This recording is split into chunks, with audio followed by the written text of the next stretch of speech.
Já jsem Vašek, vítám vás u dalšího videa. Dneska si budeme povídat o suplementech, který beru, ale ještě předtím bych vás chtěl pozvat na stránku acidic.cz, kde můžete koupit tyhle stylový trička a můžete na nich i ušetřit a podpořit mě tím, když zadáte kód OULIS6.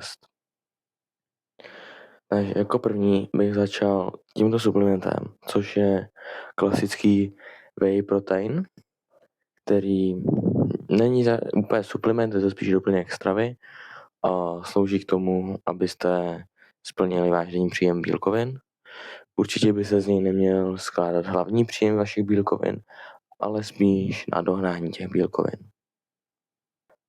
Dále tu máme kreatin, který natahuje vodu, zlepšuje fyzickou výkonnost a něco k jeho užívání, aby jsme věděli, nemá cenu brát více jak 5 gramů denně a je úplně jedno, kdy ho budete brát, s tím, že já ho beru pokaždé před tréninkem anebo kdykoliv během dne.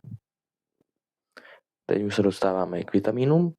Začínáme vitamínem D3, který si každý řekne, že je zbytečný brát, že ho máme ze sluníčka, což je na jednu stranu pravda, ale na druhou stranu ze sluníčka ho máme tak málo, že to nestačí.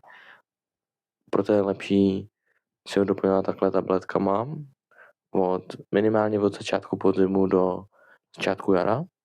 Já konkrétně beru 4000 jednotek denně. Dále máme tady vitamin B. Dále tu máme vitamin C, který je především na imunitu. Dále tu máme sekci minerály. Já jediný minerál, který beru, je magnézka kvůli křečím. Dále tu máme omega-3, které jsou dobrý především na srdce. A myslím si, že by každý sportovec si to měl zařadit. Ashwagandu, která je jen a pouze.